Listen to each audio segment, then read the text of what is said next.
Welcome to the CEC Report. It's the 26th of April and I'm Elisa Barwick, and joining me in the studio today is Robert Barwick. Welcome, Robbie. Thanks, Elisa. Today we'll be discussing Cui Bono, the question the FBI must answer on the Boston bombing, economy plunges, Glass-Steagall support rises, terrorism strikes, and gold and bitcoins, no substitute for physical economy. Firstly, Cui Bono, for whose benefit? The question the FBI must answer on the Boston bombing. Now, in January 2001, several months before the September 11 bombings, Lyndon LaRouche had said that governments would set off provocations which will be used to bring about dictatorial powers under the guise of crisis management. And he also said, Lisa, that all terrorism is state-sponsored. And that's particularly relevant now because they're trying to indicate that these are two guys that are just entirely self-motivated, and it just doesn't wash. That's right. And in reaction to the events, what we have seen, as we expected to see, is a rise of calls for fascist measures, literally, to deal and to prevent this kind of terrorism. Now, Mayor Bloomberg in New York has just stated that we need greater levels of security and surveillance, even if it's unconstitutional. He said our laws and our interpretation of the Constitution, I think, have to change to deal with this. Yep. We saw in Canada with the foiled bomb plot of a train there, Prime Minister Harper is pushing for a new program called the Combating Terrorism Act, which gives preemptive detention for 3 days without being charged. I mean, here in Australia, we already virtually have this. We have worse in Australia, as bad as anywhere in the world, just they don't get a lot of scrutiny anymore. And so what we're going to look at today is a program that was produced by LaRouche PAC, which is presented by Jeffrey Steinberg. Well, the thing is, Executive Intelligence Review, which is the intelligence news service LaRouche founded 40 years ago, is uniquely qualified to analyse this event. You and I, Elisa, have both been involved in the CEC and therefore with the LaRouche movement for 20 or so years. And we can remember in the mid-1990s, EIR publishing analyses of the state then of the terror networks as they were around the world. Those analyses include some of the first publications anywhere of the name of Osama bin Laden, for example, right? And what we were exposing was how the Mujahideen that had been backed by the British and Americans and Israelis in Afghanistan against the Soviets in the 80s had spread around the world and were in place to set off a wave of terrorism. That was 1995. Now, what we exposed then was that backing this was a British-Saudi nexus, where the Saudis provided the funding and the British harboured a lot of these terrorist organisations in England. And, you know, we protested outside of the British consulate here in Melbourne in 1998, for example, after the Luxor bombing, a terrorist attack in Egypt that year, where all these German tourists were killed by a terrorist organisation that was harboured in London, and the governments were demanding you stop harbouring them, but the British refused to. And of course the British work hand in hand with the Saudis on this. And then 9/11 happened, and in a sense we were the only ones not surprised, right? Because we already knew where this was coming from. So what Jeff Steinberg, who is the counterintelligence editor for Executive Intelligence Review magazine, he knows this better than anybody, basically. So what we want people to do is watch this clip that of an interview Jeff has just given to the LaRouche PAC television. Now, it's only a segment of it, so there's a lot of historical background that we've had to cut out for the sake of time. We'll put on the screen where you can go and watch the whole 22-minute clip, and it's worth watching because the historical background Jeff gives is just important. But in this clip, he's raising questions about the FBI's role here. Because the FBI, everyone knows by now that the FBI was tipped off by the Russians about these particular individuals, and that's also very telling, so how come they were able to get away with it? But the FBI has an extraordinary track record of participating in terrorist events, but where they claim they were part of a sting operation, right? And it just doesn't wash anymore. They've just encouraged the Exactly. bombers to carry out these plots. They They did most of the provided them planning. the equipment and the bombing materials, etc. Exactly. So Jeff goes through where the state of the investigation to this right now. So here's Jeff Steinberg on the Boston bombing.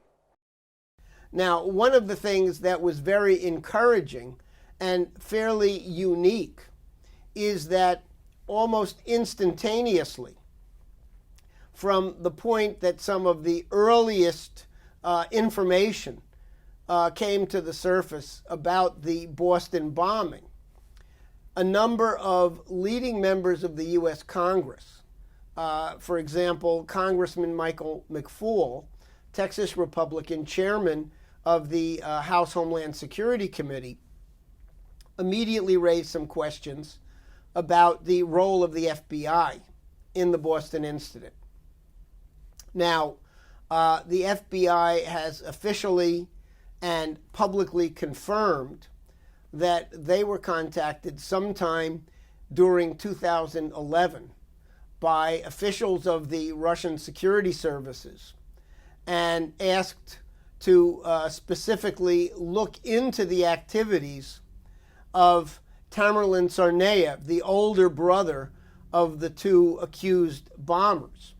And it was not just simply a request sort of thrown over the fence. Ever since the 9/11 attacks back in 2001, when the Russian government, when President Putin was the very first person overseas to contact President Bush and reach out and offer Russian assistance in any way possible, there has been a formal liaison, a joint task force made up of U.S. and Russian security people who've been working together, sharing intelligence, sharing leads, providing background information back and forth for more than a decade. So when the Russians reached out to the FBI and said, you ought to check this guy out, it was something that was part of a long-standing and well-established intelligence cooperation. And in fact, this cooperation had in recent years led to identifying a number of leading U.S.-based Chechen and Dagestani people who were providing funding to some of these separatist and terrorist networks operating back in the North Caucasus region of Russia. So this was not something that just happened all of a sudden, but was part of a well-known and long-standing cooperation. And the Russians said specifically, this young man has gone through a fairly radical change in profile. He has gone into a sort of extreme religious fundamentalism. We believe he is going to come back to Russia and maybe looking to link up with certain terrorist organizations with known ties to Al-Qaeda and other international terrorist groups. So it was on the basis of fairly specific information that the FBI supposedly did a background check on the older brother and basically came to the conclusion that there was nothing there. There are reports from the Russian media indicating that after Tamerlan Tsarnaev had gone back to Russia, in fact had gone back in January of 2012, and had remained in Russia, largely in the North Caucasus region, Dagestan, Chechnya, through approximately July of 2012, the Russian security services had provided a follow-on report, a dossier, to the FBI in November of 2012, indicating that he had established contact with some known Islamists with ties to Al-Qaeda. So all of these factors should have very much put a much bigger flag on Tsarnaev, and so there are important questions. I'm not going to draw any conclusions at this point as to what the significance is of that. It's fairly safe to say that the FBI blew it. And to get deeper into the question of why that happened, this is the work of congressional committees and other official investigative bodies that have to really dig a lot deeper. And as I say, it's encouraging that Congressman McCall, within days after the initial incident, wrote to the FBI director, to the director of Homeland Security, and the director of National Intelligence, expressing concern and demanding answers about what happened, why the FBI did not do more on the basis of the intelligence, the actionable intelligence provided by the Russians. Now, in that context, a letter that was sent to these three directors by Congressman McCall was also co-signed by Congressman Peter King, another Republican from New York, who had been formerly the chairman of the same committee. What they said is that there is a track record. In fact, it goes back all the way to the original World Trade Center bombing in 1993, where the FBI had flubbed a number of investigations. In some cases, as in the 1993 bombing, the FBI actually had an informant infiltrated into the middle of the bombing plot. And if anything, that informant played the role of agent provocateur rather than somebody to blow the whistle and prevent it from happening. According to the two congressmen, there have been 4 other instances prior to the Boston Marathon bombing where the FBI had a clear beat on potential terrorist operations and failed to act effectively, just since January of 2009, when President Obama came into office. That was Jeff Steinberg. Watch the rest at the link on your screen. Now, when we come back, we'll discuss economy plunges, Glass-Steagall support rises, terrorism strikes.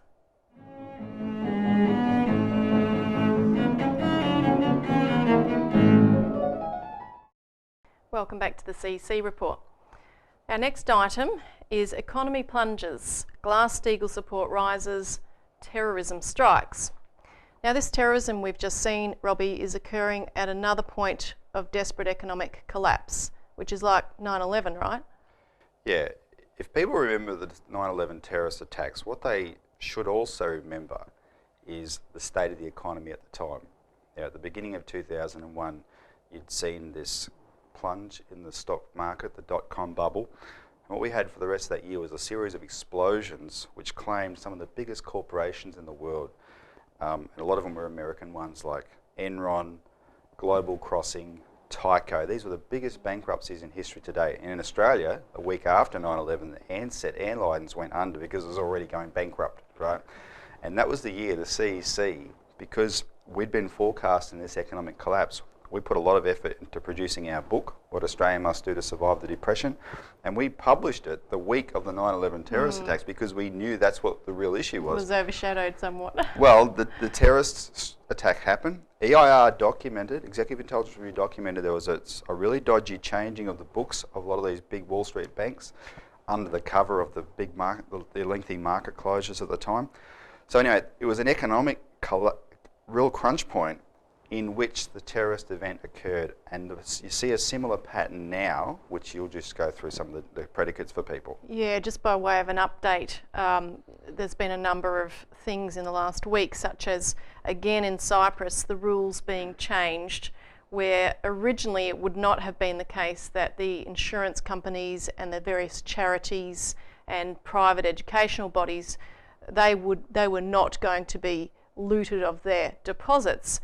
However, now they will be robbed of 27.5% of their deposits.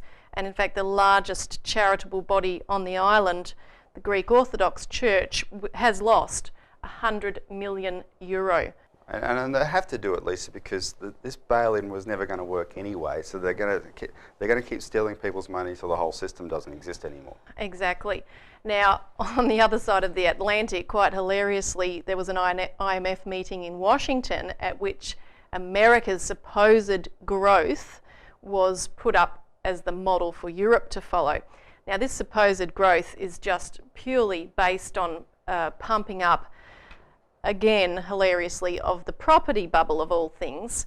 Now, there's been a massive investor cash buy-up of houses, 10 to 20,000 houses in single purchases in devastated areas of housing collapses across the United States, big foreclosure zones like in Florida and in California. When you say investor cash buy-ups, you basically mean hedge funds are buying up this property. Exactly. These new funds, you know, they've created new bodies to do this where they're buying them up, then they're literally arranging renters. So they're renting them out, slum landlord style, driving up the rents. This is also driving up housing prices, which is again propping up the bubble. And then on the other hand, you've got in tandem the emergence of these new mortgage real estate trusts, REITs, which are borrowing at the really cheap interest rates that are around at the moment and then reinvesting in longer term mortgage-backed debts from the banks. Ring a bell. I mean, this is exactly what got us into the mess in the first place. Mortgage-backed securities and subprime. Exactly. So the size of these REITs has tripled in 18 months. But at the same time, it's being openly acknowledged, even prior to this occurring, that as soon as the Federal Reserve lets up in any fraction of a way on their quantitative easing or their virtual zero interest rate policy, this whole bubble is going to blow sky high. So what's being done about it? Well, there was a conference of the Levy Institute on April 17th where the FDIC, the Federal Deposit Insurance Corporation, Vice Chairman Thomas Hoenig, yet again called for Glass-Steagall, and he actually pointed to one of the most outstanding things in US history being what Roosevelt did with Glass-Steagall. He said President Franklin Roosevelt enacted the Glass-Steagall Act, which coincided with decades of relative economic stability and financial growth. However, on the other hand, a US Treasury Department, within a day or so of that, officially admitted that the policy for the US banks will be the bail-in policy. And she admitted to what... Which means the stealing deposits policy, if the bank Exactly. fails. No, she said, look, there's not going to be any more bailouts where either the taxpayer money or the government does a bailout. However, that being said, she said that when these institutions are wound up, you know, the depositors, well, the unsecured creditors as they refer to them now, and the various creditors are going to have to be a part of that liquidation process in order to wind up those companies, referring to a policy of triage where some banks will be allowed to collapse at the creditor's expense. But others will be saved under the new Bank of England directed system of systemically important financial institutions. And this is what LaRouche has been saying, is that the financial oligarchy is going to allow whole chunks of the financial system to collapse in order to save a small select section, and most of the people will go by the wayside in such a reorganisation. But here in Australia, we've just seen this Grattan Institute report coming out. Yeah, well, the Grattan Institute is an economic think tank, and what they've done is, it's both true and it's false. The false part is they're blowing the whistle on the looming deficits that Australia's combined state and federal governments face, as if they're unprecedented, and in a real sense they're not. Right? We're heading for 4% combined deficits of 4% GDP.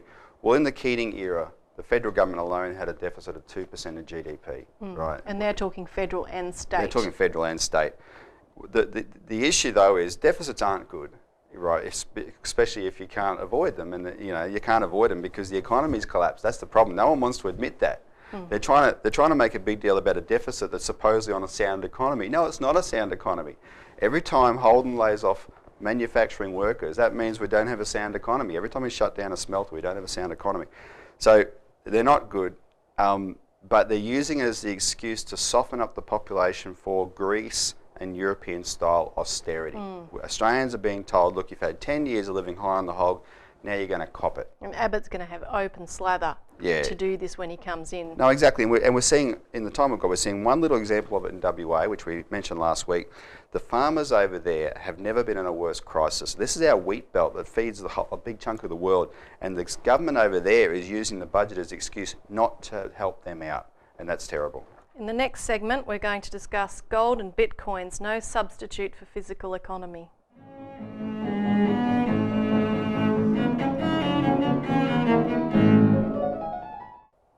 Welcome back. Now we'll discuss gold and bitcoins, no substitute for physical economy. Now, a popular question asked of the CEC is, what do I do with my money? And gold is always one of the things on the top of people's list. Well, and because look at what's happened to it in the last decade or so, right? I mean, people naturally have a fascination with gold, but in the last decade it's gone through the roof, right?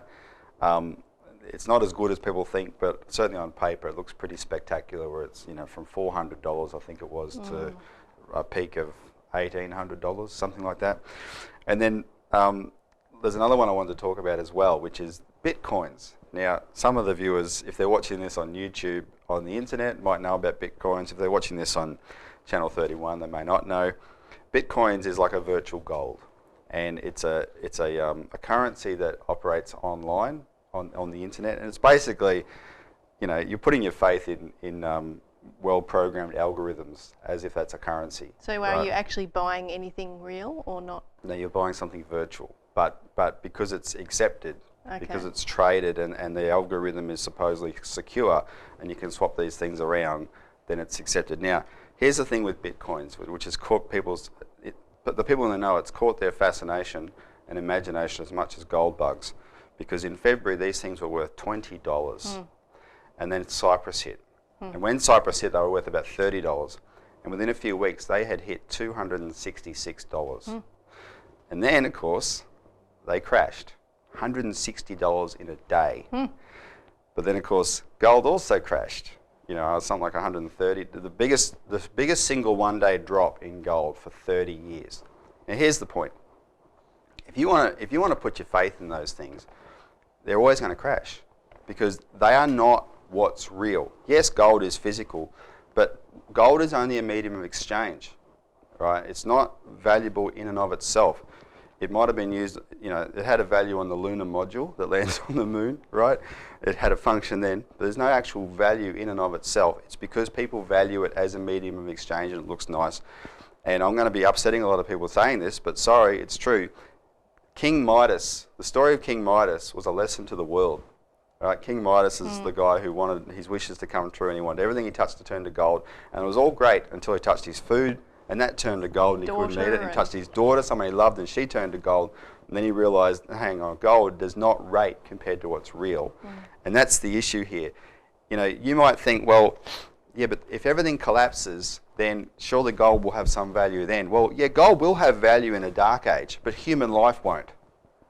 Right? And so here's the point that the CEC is married to. There is nowhere you can put your money that's real. You've got to put all your effort, all your treasure into fighting for the future of your nation. Right?